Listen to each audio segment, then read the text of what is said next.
On continue le sujet de... Attends, partage d'écran.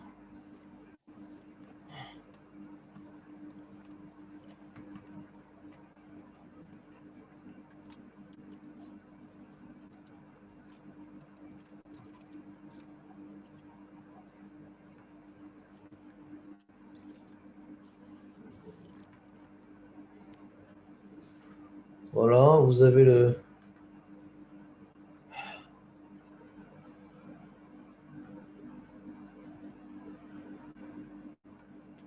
Mishnah. Donc on est dans Bava Metzia, Dalet Mishnah Vav. Il y a écrit Admatai Mutar Larzir.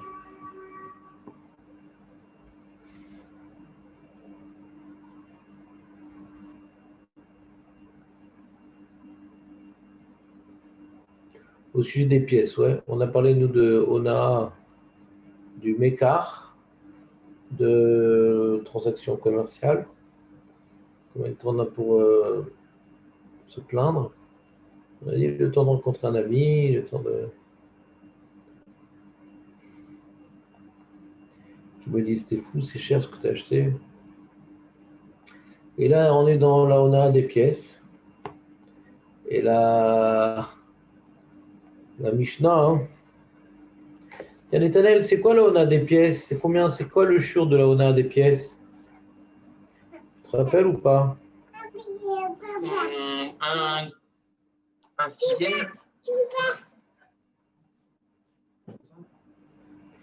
Quelqu'un a quelque chose de mieux à dire? Une marloquette, je sais qu'il y avait plusieurs avis sur ça. Très bien.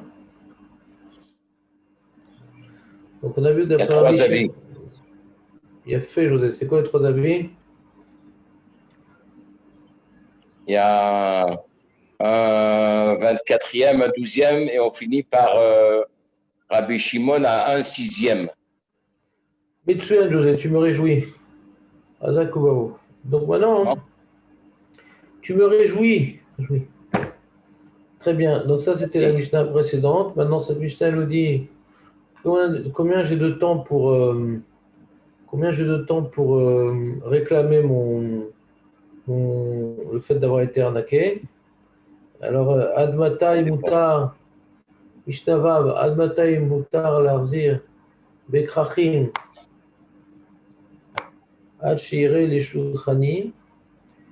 Le temps qui montre dans les grandes villes, il y a des changes d'argent, c'est fréquent. Alors le temps que on met en général pour rencontrer ce type de personnage qui s'appelle Shulchani, alors le temps qu'il faut en général, c'est ça le temps que j'ai pour me plaindre. Si maintenant ce temps-là s'est écoulé, c'est-à-dire que je suis mochel et je ne peux plus réclamer la différence entre la valeur officielle de la pièce et ce que j'ai reçu. Mais ça c'est dans les krachim, dans les grandes villes. Mais tu déchirais Shulchanim. Mais dans les kfarim, à Darvé Shabbatot, jusqu'à Erev Shabbat. Pourquoi dans les kfarim c'est jusqu'à Erev Shabbat? Hein, David? Parce qu'il n'y a pas de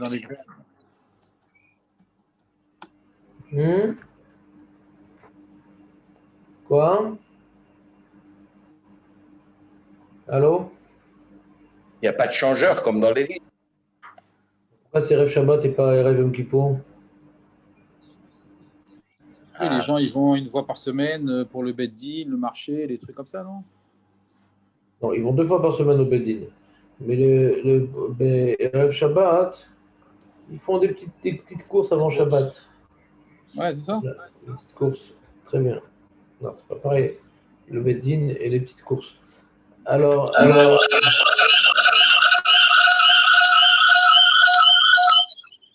qui c'est qui m'a fait ça? Oh. Eh ben, c'est qui l'Arsène Lupin là? Alors, on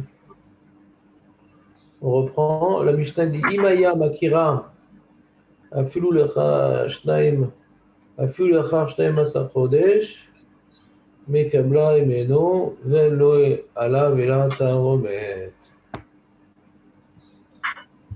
Tu te rappelles cette Mishnah, Netanel, c'est quoi ça?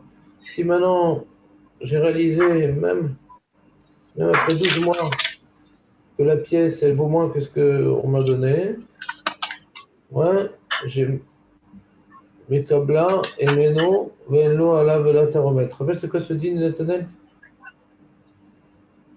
En fait, je n'entends pas très bien. Il y a une sorte de bruit aigu Non, comme ça. Non, c'est pas du bruit, c'est ma voix. Non, non, il y a un bruit de fond. C'était. Il y a un bruit aigu. Ah bon? Moi, j'ai pas ce bruit. Très bien chez vous alors. Il y a des grincements. Des grincements? C'est bon là maintenant. Ouais. Bon, qu'est-ce que je te dise? Alors, cette Mishnah elle me dit que même après 12 mois, hein, je peux réclamer encore. Vous vous rappelez de quoi elle parle, cette Mishnah? De quel cas on parle?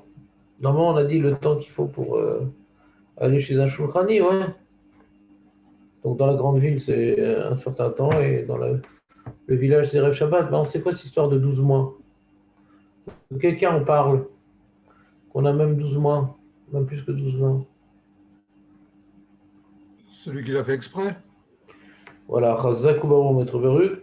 Celui qui a fait exprès de me vendre une pièce qui n'était pas de valeur correspondante à ce qu'elle devait être. Alors, quand l'autre il vient vers moi, il dit ah, tu m'as eu et tout, même que c'est déjà écoulé 12 mois, et que Mikaradine, on dit non, bah, s'il avait été pas content, il aurait déjà dû venir se plaindre. S'il n'est pas venu se plaindre, c'est qu'il est mochel. On dit d'accord, ça c'est Mikaradine, ça c'est d'après la lacha stricte. Mais Ifti Mishrotadim, si tu veux, non, tu as quitté parce que tu savais que cette pièce, elle valait moins que sa valeur. Et malgré tout, tu l'as donnée. Alors, sois un homme. Et même si tu la ramènes longtemps après, tu dois accepter de restituer le mal commis.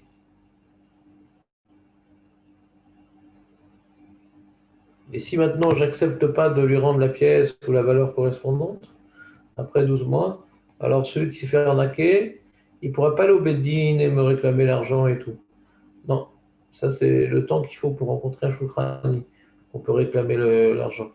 Et plus que ça, je dois lui rendre par moralité. Et si je ne le fais pas, il aura juste le droit de me gronder, pas plus que ça. Venlo, Allah, vela, taromet. Il pourra juste me crier dessus et il n'aura pas le droit de plus que ça. Comment tu as reçu cette pièce? Arrête. Elle était abîmée, truc. Ça, il a le droit de faire plus que ça, il n'a pas le droit de faire. Pourquoi? Parce qu'il s'est déjà écoulé beaucoup de temps et qu'a priori, il est mochel et que c'est juste Ifti Bishuratadim qu'on permet de réparer le mal commis. C'est bon, c'est une révision. On n'est pas fini la Mishnah. Venotna le maser sheni veno choshesh. Alors David, c'est quoi le maser sheni?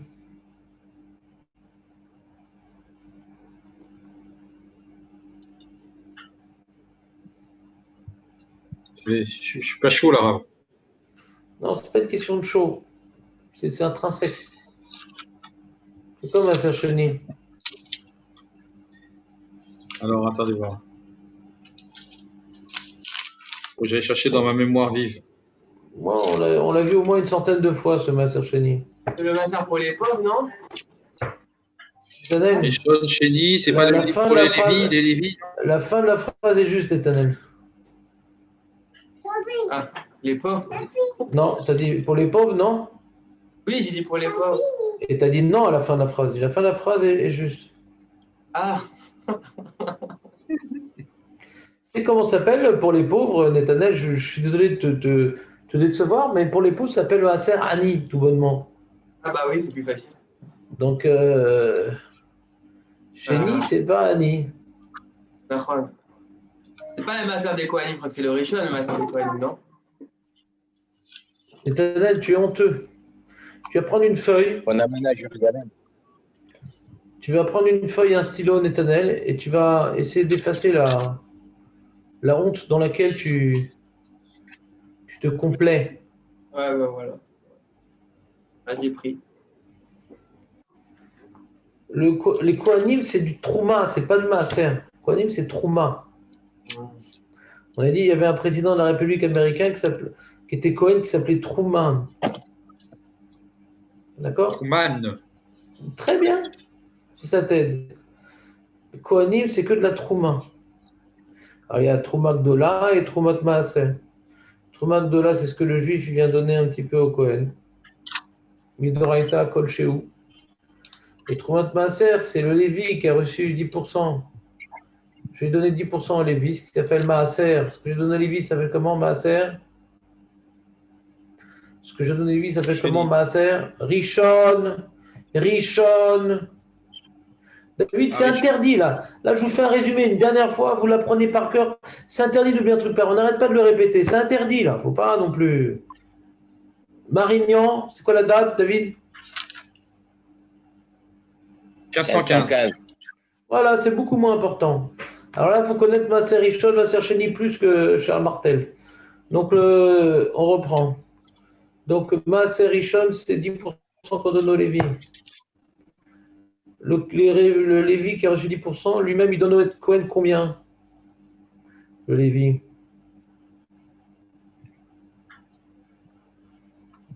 De ce qu'il a reçu. 10%.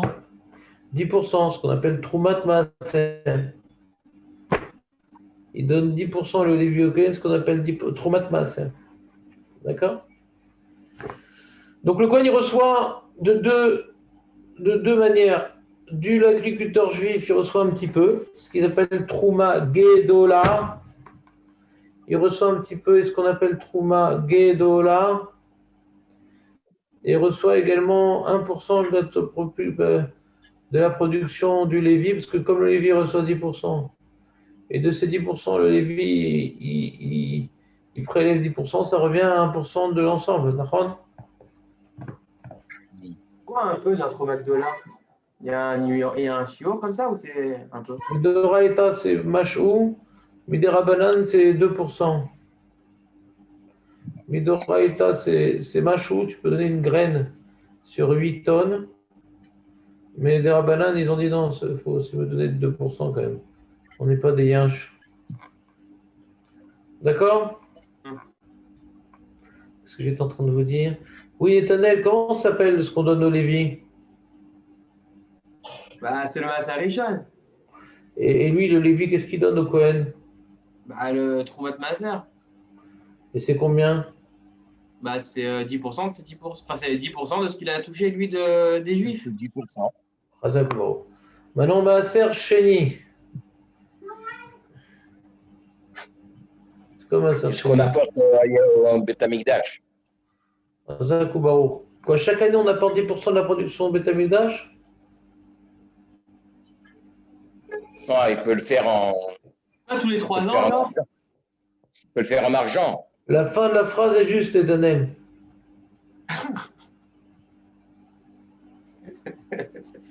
Les 3 ans, 4 ans? 3 et 6, non? Non, ça c'est Maaser Ani, ça. 3 et 6, c'est Maaser Ani. Maaser Sheni, c'est quoi? Maître Baruch, sauver l'humiliation communautaire. Bah, il y en a un, on l'emmène à Jérusalem, on doit le consommer à Jérusalem. C'est ça que je parle. Le Maaser Sheni, c'est à quelles années de la Shemitah on l'amène? Deuxième et cinquième. Non. Il avait l'air sûr, en tout cas. Aveda. Aveda. C'est tout ce qui n'est pas 3 et 6. Nachon, Aveda. Ça fait Aleph, Bet, Dalet, E. Aveda, Aleph, Bet, Dalet, E. La première année, Aleph. Bet, la deuxième année. Dalet, la quatrième année. Et He, la cinquième année. Et comme dit Marco, ouais, avec son accent parisien du Sud, Il a dit c'est tout ce qui n'est pas la troisième et la sixième, parce qu'il y a une alternance entre Maaser Sheni et Maaser Annie. Ani. Maaser Ani, c'est troisième et sixième année. Et Maaser Sheni, c'est le reste. D'accord? Donc le mec, Nagid, il a exploité 3 tonnes de blé, il a eu Baruch Hashem dans son grenier. T'imagines, il doit amener 10% 4 fois tous les 7 ans. Ouais. Il doit amener 10% de 4 tonnes. Ça fait combien 10% de 4 tonnes toi, Netanel, qui a fait des études supérieures de BTS, de plombier, ouais. Ah, 10% de 4 tonnes, bah, c'est au moins 40 kilos, non? T'es fou, quoi. Oh là là. Ah, C'est combien une tonne, Netanel? 1000 kilos, Alors, 10% de 1000, ça fait combien? 100, Tadarabah. Donc 4 tonnes, ça fait 400 kilos. ça fait Donc 400. c'est beau. Voilà, et lui, il habite loin de Jérusalem quand même. Comment il va porter ces 400 kilos avec son épaule gelée? Comment il va faire? Sur une charrette. Mais la charrette, elle a une crampe. Il est Il beau. habite loin et tout. Est-ce qu'il est obligé d'amener à Jérusalem? S'il ne veut pas amener à Jérusalem, qu'est-ce qu'il fait? Il est brûle, non? Non, ça c'est les sorcières. Il les vend, il achète à Jérusalem. C'est quoi il les vend? Ah, il les vend. Il les vend à qui? Au Cohen. Mais arrêtez ce Cohen, laissez tranquille, il dort le Cohen. C'est là notre Cohen, à tout vend. Dès qu'on ne sait pas un truc, le Cohen d'office. Non, il prend l'équivalent en argent et il va le dépenser à Jérusalem. Il est podé. Il rachète les 400 kilos de blé. Il dit voilà, tu vois les 400 kilos de blé, je les rachète sur, je sais pas moi, 400 shekels, Nagid. C'est un kilo, un shekel. Et je viens avec ma cagnotte de 400 shekels, qui est kadosh. À Nipodé, je rachète la gdoucha de ces 400 kilos dans des pièces équivalentes à la valeur de cette gdoucha. Ça s'appelle être podé. Ah, il les rachète lui-même. Lui-même, Ah, il transfère la valeur de ce Maaser Sheni sur des pièces correspondantes. Nagid, ça correspond à 4000 shekels. Il prend 4000 shekels de pièces. Il dit truc que la Gdusha du Maaser Sheni se transfère sur mes pièces-là. Il amène les pièces à Jérusalem. Et qu'est-ce qu'il fait avec ces pièces? Il joue à la marelle. Qu'est-ce qu'il fait avec ces pièces?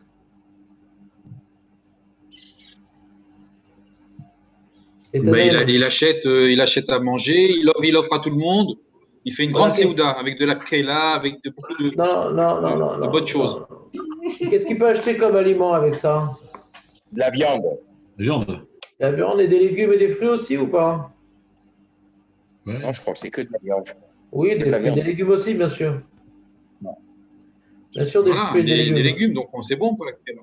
Voilà. Et du poisson, il peut prendre Des aussi épinards. ou pas? Et du poisson, il peut maintenant. prendre? Il peut racheter du poisson aussi? Non. Non. Oui. Non. Dans une séouda, il y a toujours du poisson en entrée. Non. Comment? C'est que parachute noir, ça. Non. J'en ai mangé plein ce Shabbat. Ah ouais, on voit, parce que j'arrête pas de te dire arrête. Dis-moi, David. Ah. David, Oui, le poisson, non, on peut acheter avec ça de la viande, mais pas du poisson et pas des volailles, de la viande et des fruits et des légumes, c'est tout. Et ce que je vais racheter avec ces pièces-là, c'est 4000 shekels en pièces. Ce que je vais racheter, ça va être kadosh. Ça va, la gdusha du Maaser Sheni, qui était dans ma production, que j'ai transférée sur mes pièces, je ramène ces pièces-là à Yerushalayim et j'achète ça avec ça de la viande ou des fruits, etc. Maintenant, cette viande-là, elle devient kadosh, bekdushat maaser sheni, et donc si j'ai touché un lézard, je ne peux pas la manger, cette viande-là. Et cette viande-là, je peux la manger que dans l'enceinte de Yerushalayim. Parce que le Maaser Sheni, on ne peut le manger que dans les chomot d'Yerushalayim. On ne peut pas les manger.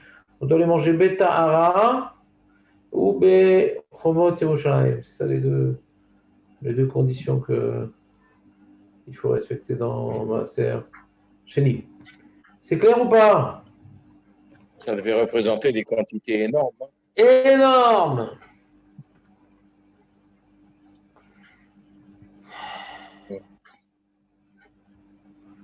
Énorme! Mais s'il n'avait pas racheté et qu'il avait amené ses 400 kilos, il aurait dû les manger où? Pareil, la même chose. Mais si c'est des graines, il ne peut pas les manger. J'ai pas entendu si. C'est des graines. Eh ben pourquoi pas? Eh ben, il offre à des gens. C'est kadosh, ça doit être. Il n'est pas obligé de les manger, c'est pas de la matzah, le professeur de Pessah. Ouais, c'est pas de la matzah, le professeur de Pessah, c'est de la matzah les autres jours de la semaine. Si tu manges, tu fais le mitzvah. Maintenant, tu ne veux pas manger, bah donne-en aux autres. Mais tu ne peux pas en manger, en tout cas en dehors de Yerushalayim. Tu ne peux pas en manger quand tu es tamé. Maintenant, tu dis, c'est trop pour moi, monsieur le rabbin. Bah d'accord, bah, fais preuve de générosité. Et c'est pour ça que comme 10% c'est beaucoup sur une production, ça faisait un flux de bénédictions à Jérusalem où tous les pauvres se ramenaient, tous les Lévites, tous les Kohanim qui n'avaient pas de champ. Il y a plein de gens qui se débarrassaient quelque part de leur surplus de production kadosh, quoi. Donc, c'est la bracha, quoi. Même si c'était l'année où c'était pas le Maaser Ani, c'était aussi une forme de Maaser Ani quelque part, quoi. C'est-à-dire, les pauvres, ils se ramenaient à Jérusalem, il y a toujours de quoi manger, quoi. Mais parce qu'on peut pas arriver à manger les 10% de la production comme ça, hein. Parce qu'on n'est pas longtemps à Jérusalem, quoi. En général, on va à Jérusalem pour les fêtes, ouais. Un peu plus, quoi, mais pas beaucoup plus. Donc, tu imagines 10% de la production annuelle à manger pendant 2 semaines par an, c'était énorme, quoi. Donc, ça engendrait un flux de denrées alimentaires de base à Jérusalem. C'était et c'est pour ça que, même quand on venait racheter avec des pièces, parce que j'ai pas envie de les monter à Jérusalem. Alors, ça faisait un peu ça enlevait de la prospérité au chouk de Yerushalayim, quoi. Parce que quand chacun il venait avec ses 10% de sa production à Yerushalayim, l'un avec ses fruits, l'autre avec son blé, l'autre avec son sucre. Et du commerce. Alors, ça faisait vraiment une quantité. Truc. Et quand maintenant on ne le faisait pas, on ne voulait pas amener la production elle-même, on voulait amener uniquement les pièces, alors il y a un knas. Quelqu'un qui vient de poder le Maaser Sheni sur des pièces, il doit rajouter Chomesh. Il doit rajouter 20%. C'est-à-dire que s'il y a 100 shekels de production, il devra donner 120 shekels de pièces. D'accord? Ça ne suffit pas de donner 100 shekels de pièces pour être podé les 100 shekels de production. Comme maintenant, tu n'as pas voulu amener ta production à Jérusalem, tu es feignant. Tu dis que c'est lourd, alors tu vas rajouter un Chomesh. C'est clair, vous me suivez ou pas? Ouais. Et c'est 20% le Chomesh? Un Chomesh, c'est un 5e, donc je te demande de faire le calcul tout seul. Chomesh, c'est un 5e. Donc si, dans la culture judéo-chrétienne, un 5e, ça fait 20%, alors effectivement, ça fait 20%. Mais quand vous dites les murailles, c'était les murailles qu'on connaît aujourd'hui, là, c'était pas très grand comme endroit. Non. Saladin, ouais. Dans Saladin, il y a Salle, et c'est pas nos origines Saladin. Donc les murailles actuelles ont été faites par Saladin, je pense, ouais. Alors que là, on parle des murailles qui ont été sanctifiées, hein.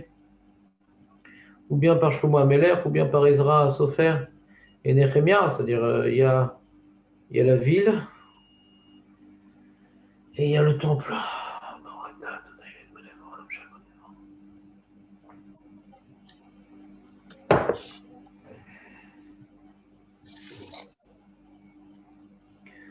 T'as compris ou pas? Donc aujourd'hui, il faut attendre le Mashiach, tout ça, le Sanhedrin, pour déterminer c'est quoi les limites de ce qu'on appelle, à tort ou à raison, la vieille ville, pour voir quelle est la ville qui a une certaine Gdusha. Alors, ce n'est pas la même Gdusha que le Kodesh et Kodashim. Ça n'a pas la même doucha que Hazarat Kohanim, ça n'a pas la même doucha que Hazarat Israël, et ça n'a pas la même doucha que Hazarat Dashim. Mais ça, la doucha, ça n'a pas la même doucha que Arabaït, il y a encore une autre doucha qui s'appelle Ir Yerushalayim. Nikdesha Ir. Donc, il y a dans la Ir de Yerushalayim, dans la ville, c'est la doucha de. Vous ne faites pas les corbanotes le matin? Ou bien c'est déjà trop tard?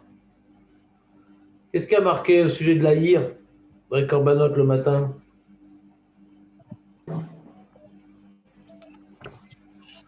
vous dit quelque chose ou pas? Ça vous dit rien? Bon, tant pis. Est-ce que je voulais vous montrer? Ah oui, les corbanotes. Comment on fait ça? Comment on fait ça? Les corbanotes, comment on fait ça? On fait comme ça et on fait. Oh, putain. Ça marche pas. Oh, ça marche. Je l'ai mis. Bon, j'ai pas de ciseaux sur moi là. Dans les corbanotes le matin, il y a ce qu'on appelle des corbanotes qu'on doit manger dans le Beth Amikdash. Il y a des corbanotes qu'on peut manger Bekol Haïr, non? Ça vous dit rien? Ça vous dit rien? Si, ça me dit. C'est quoi les corbanotes qu'on peut manger Bekol Haïr? Kadashim Kalim. Kodashim Kalim, il y a fait, comme par exemple le Korban Pessah. Ouais. Où est-ce qu'on mangeait le Korban Pessah? Pas dans le Beth Amikdash. On immolait le Korban Pessah dans le Beth Amikdash. Mais la consommation qui était non pas le 14 mais le 15 au soir, elle était dans toute la ville de Jérusalem. Donc comme c'était tout l'âme Israël qui se retrouvait à Jérusalem, donc il y avait ce qu'on appelle Achnasat Ochim, l'hospitalité des Jérusalemi. Les Jérusalemi, c'était des gens très hospitaliers. Ouais. Et c'est pour ça que dans la Mishnah de Pirkei Avot, il y a marqué que Yossi ben Yochanan ish Yerushalayim. On voit l'unité de Jérusalem, Yossi ben Yochanan Nachon. Et qu'est-ce qu'il dit comme enseignement Yossi ben Yochanan ish Yerushalayim? Marco, toi qui instruis normalement. Mettez vos écrans, c'est pas sympa comme ça. Hein. Marco, qu'est-ce qu'il dit aussi, Ben Yochanan et Yerushalayim? Lui, tu quittais Jérusalem. Il faut apprendre les Pirkei Avot. Tu m'apprendras là. Pour la semaine prochaine, le premier période de Pirkei Avot, ça va te faire du bien, Marco. Iye Betecha, Patoir Lirvacha. Que ta maison, elle soit ouverte, elle soit grande ouverte. C'est pas par hasard qu'on précise que c'était Ish Yerushalayim. Parce que Bémet et Yerushalayim, leurs maisons, elles étaient grandes ouvertes. Ils avaient une petite mirpesset, alors ils invitaient des gens, et les gens, tu te rends compte, tout l'homme Israël qui devait se retrouver. Donc il y avait vraiment une notion de hardout pendant les fêtes. Parce que où est-ce qu'on mangeait? Les corbanotes de shlamim, le truc qu'on doit manger à Yom Tov ou à Chol HaMoed, ouais, ça peut être mangé qu'à Yerushalayim. Donc on était souvent invités par des gens, quoi. On était les uns sur les autres, quoi. C'était vraiment une notion de famille, quoi, plus que de peuple. Il y avait une atmosphère de grande famille qui se retrouvait à Yerushalayim. C'était extraordinaire. Hein, David, t'as envie? Imagine, t'es invité là-bas à Jérusalem dans une famille ashkénaze avec des pommes de terre, des carottes et dans le meilleur des cas des oignons. Et s'ils sont riches, ils mettraient un peu de poivre. Toujours le positif. Une famille bien tunisienne, Nakela, bon repas, c'est bon, ça suffit. Non, les Tunisiens n'ont pas investi dans la pierre. Ils n'ont pas investi dans la pierre tunisienne. Eux, ils sont à Foula, dans un 2 pièces en location. Dans la nourriture, c'est meilleur. C'est ça, il reste plus de. La pierre, c'est froid. La pierre, c'est froid. Ils ont de quoi? C'est froid, mais c'est chaud. D'accord, on continue. Donc, la pierre après ce petit rappel. Bon, c'est bon, David. Si tu continues, je serais obligé de te couper le micro. Je le ferai non sans plaisir, mais ce n'est pas à mon honneur. Donc, On continue. Admatay Moutar Larzir, on a vu ça. Et la fin de Mishnah te dit, vous avez le partage d'écran, au fait, non? Oui. Oui, ça tombe bien. Il dit comme ça, il dit Venotna le maaser sheni veno choshesh sheeno ela nefesh ra'a. On a dit que pour le maaser sheni, c'est quoi le maaser sheni, David? Pourquoi vous revenez dessus? On l'a vu. Oui, non, mais c'est important qu'on l'ait vu. C'est quoi le maaser sheni? Regarde-moi dans les yeux, David. C'est quoi le maaser sheni? C'est ce qui reçoit le. Attendez, je dis, pas de bêtises. Le Kohen Gadol? Non, le Kohen. Le Kohen Chazak. Tu te rappelles bien, hein? Comment ça se fait? Je sais pas. Il donne 1% Lévi, le Kohen. En même temps. De 10% qu'il a reçu. C'est quoi le Maaser Sheni? Mais c'est quoi le Maaser Sheni? C'est le deuxième. Il a fait, c'est quoi? Qui donne à qui?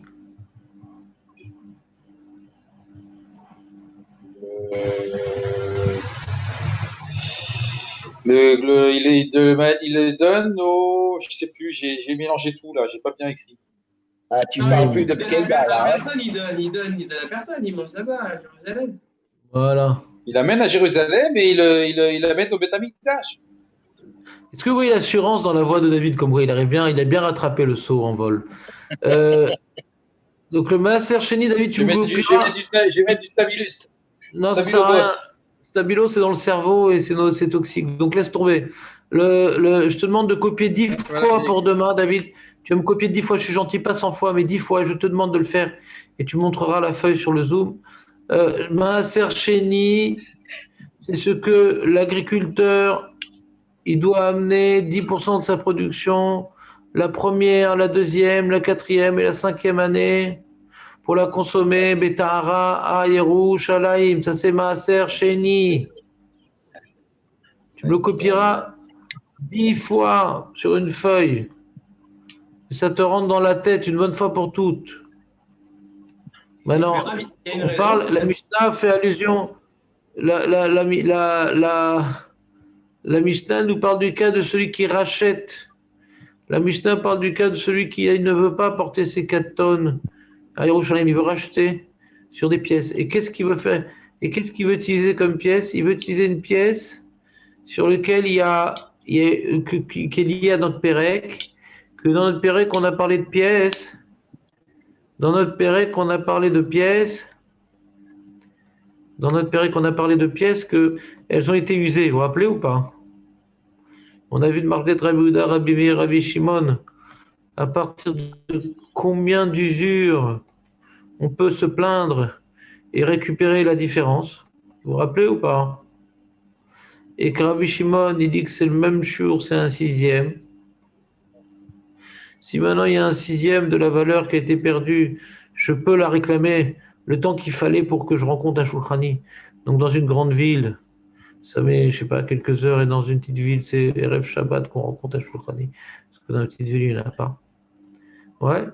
Et si maintenant, je vous pose une question maintenant. Et si maintenant, la guide d'après Rabbi Shimon, pour simplifier la question, si maintenant d'après Rabbi Shimon, par exemple, que lui dit c'est un 6e, ouais, alors il y a une usure de 1/7. Ouais. Il y a une usure de 1/7. Alors celui qui a reçu la pierre, celui qui a reçu la pièce, il est mochel ou pas?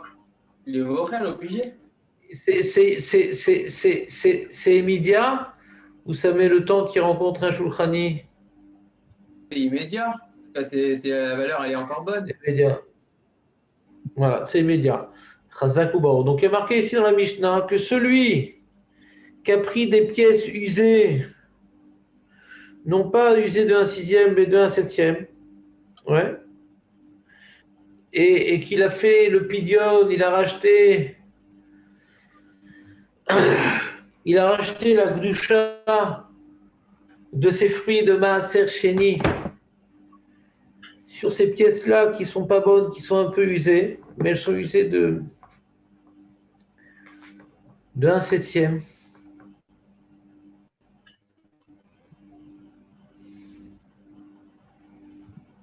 Alors j'ai le droit, on a dit que c'est pas que Bediavad, on a dit dans le commerce, on a de commerce, même que maintenant le prix il est 1/7, ouais, différent du prix officiel. On a dit qu'il y avait une mechila, nachon, mais cette mechila c'est Bediavad et Khatrila, si tu connais le prix. Fais-le le prix exact. Pourquoi tu as un petit peu gratté là? C'est vrai que quand c'est moins qu'1/6, l'acheteur il est morel, mais malgré tout, tu n'as pas le droit, les rateries, on a vu. Au long du roche, c'est comme ça, c'est pas sec le chocolat. On n'a pas le droit, il faut donner le prix exact dans le commerce, si on connaît le prix exact. Qu'est-ce que tu grappilles même un petit peu? Mais dans les pièces, comme c'est habituel que les pièces soient un petit peu usées, tant qu'on n'est pas arrivé, d'après Rabbi Shimon par exemple, à 1/6, c'est une usure inférieure à 1/6. Alors les khatrila, je peux utiliser la pièce. D'accord, vous vous rappelez? C'est la différence entre la pièce et la marchandise. Marchandise et khatrila, non, si je connais le prix, je fais le prix. Pourquoi maintenant tu grappilles un petit peu? Dans la pièce, dis qu'est-ce que je vais faire de cette pièce? Ça va, si elle est un petit peu usée, on continue à l'utiliser. Les khatrila, je continue à l'utiliser dans le bureau de change, les khatrila. Comme maintenant elle est tellement usée qu'on arrivait à une différence de valeur officielle d'1/6, alors là j'ai plus le droit de l'utiliser cette pièce-là. Et si je l'ai maintenant échangée, il faut que je dédommage la personne, etc. Et j'étais ouvert sur les surdona, etc. Mais un peu moins, c'est moutar les ratrila. Contrairement à la marchandise, qu'un peu moins, ça reste à sourd les ratrila. Fais le prix exact. Vous êtes avec moi, vous me suivez ou pas? Ou je suis pas clair? Oui, c'est logique. Non, c'est pas logique. Ah, pourquoi tu appelles ça logique, toi, Tanel? Parce que la marchandise, c'est mesurable et qu'une pièce à su, c'est normal. Et la marchandise, il Razak ou Baro? La marchandise neuve. Razak, Nathan. Que Dieu te bénisse. Donc, comme maintenant c'est normal, est-ce que maintenant ça s'appelle un zilzoul du Maaser Sheni si je rachète la Gdusha de mes fruits sur une pièce un peu usée? Alors, Mishnah te dit que non. Elle te dit que non. C'est quoi les mots de la Mishnah? Elle te dit Venotna le Maaser Sheni. Je peux l'utiliser cette pièce pour faire le rachat de mes fruits de Maaser Sheni. Veno Rochesh. Même que cette pièce-là, elle est un petit peu usée, de la manière qu'on peut les khatrila, utiliser des pièces un peu usées quand c'est moins d'1/6, on peut également utiliser ces pièces-là pour le Chiloul du Maaser Sheni. Vous m'avez suivi ou pas? Ce qui est intéressant, c'est de savoir Chez Eno, il a Nefesh. pourquoi ils ont rajouté cette. Parce qu'a priori, on avait compris que si on peut utiliser les ratrila à une pièce, pourquoi on avait rajouté cet exemple du Maaser Sheni? Ça aurait été compréhensible. Pourquoi rajouter ça? Comme s'il pouvait y avoir un doute, en fait, que si une pièce est ratrila, elle peut acheter quelque chose, elle ne pourrait pas faire le Maaser Sheni. Pourquoi il y aurait ce doute-là qui serait possible? Parce qu'il y a une Mishnah dans la Maseret. Il y a une Mishnah dans la Maseret Maaser Sheni.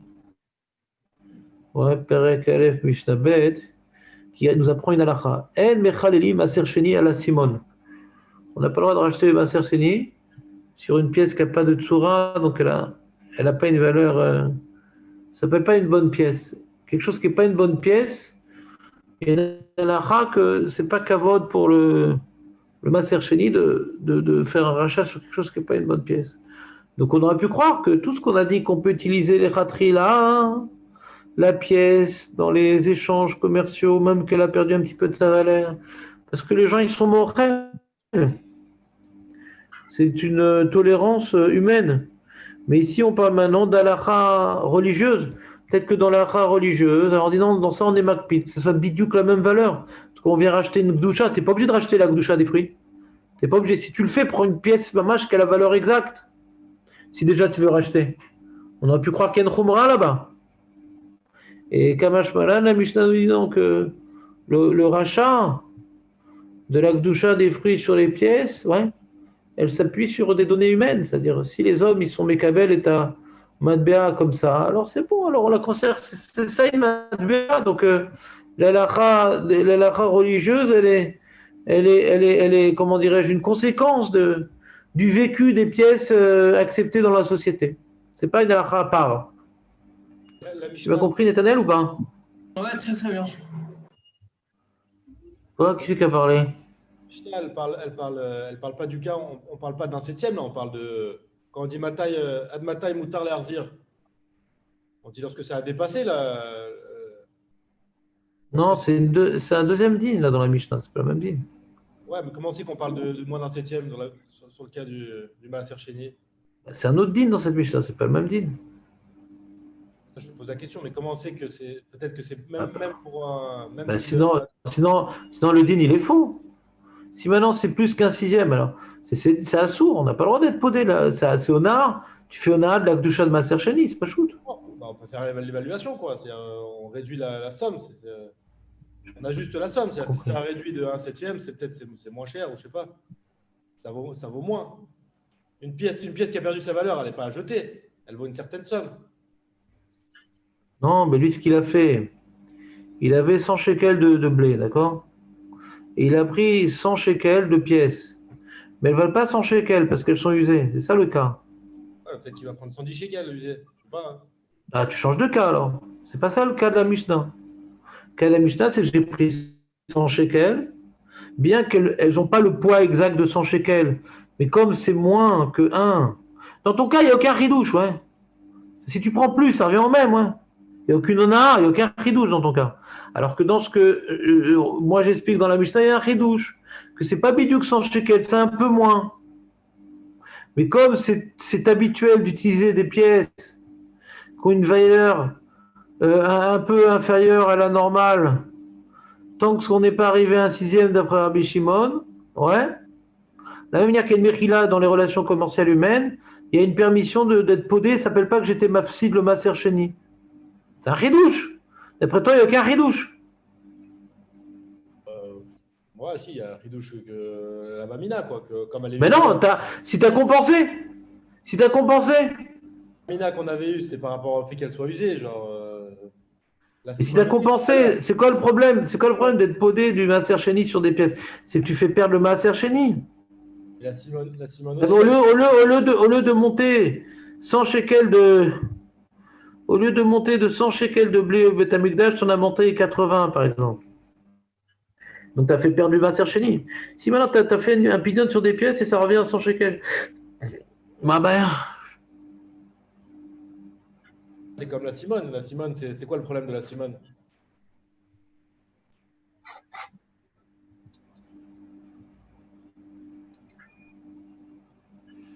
La Simone, il a une valeur. Il a également une valeur.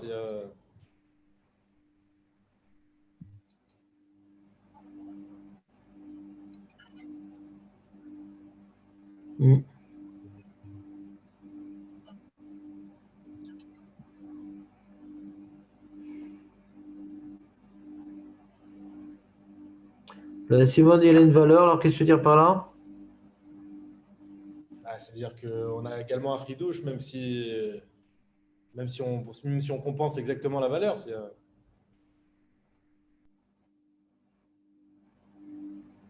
Pour quelle raison la Simone il est interdit?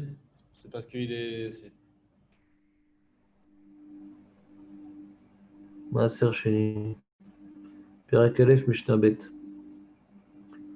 Maaser Sheni, Perek Aleph Mishnah Bet.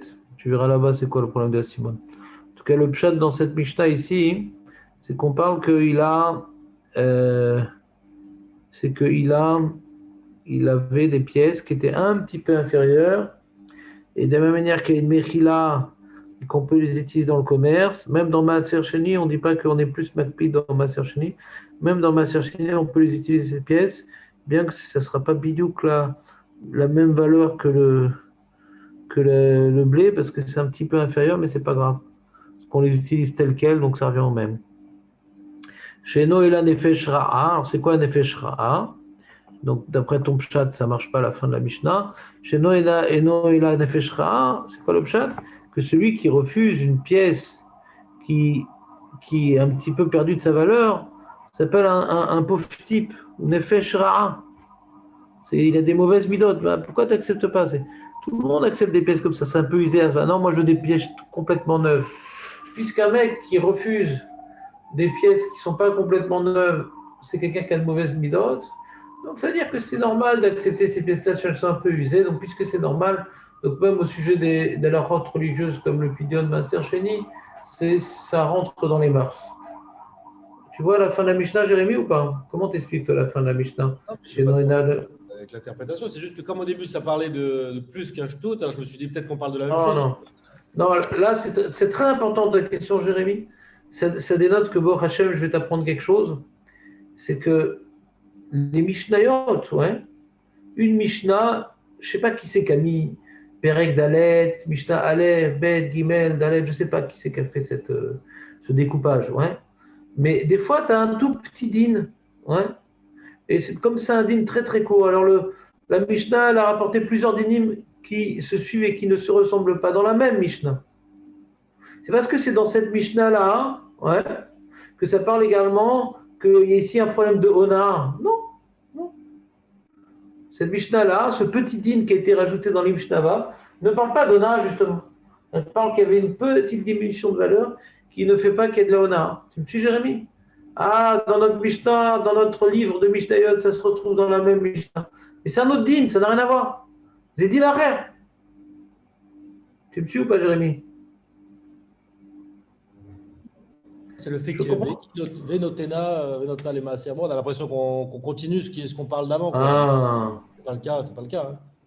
Je comprends. C'est-à-dire, le Venotena, il est relié au début de la Mishnah. C'est ce que j'ai en train de me dire maintenant. Du coup, ça il est marqué Kama Te'e Asela Chasera Veliu Beona. Et après, on est passé, et combien de temps? Et après avoir dit combien de temps, on a dit, ça dépend des villes, des villages et tout. Et on revient à Mishnah. En fait, ce qu'on avait dit qu'il y a une marloquette entre Rabbi Yehuda, Rabbi Meir, Rabbi Shimon, qu'est-ce qui s'appelle inférieur qu'on ne fait pas de chichi? Eh bien, ce truc-là inférieur, on peut l'utiliser pour Maaser Sheni. D'accord? Azak ou Barou.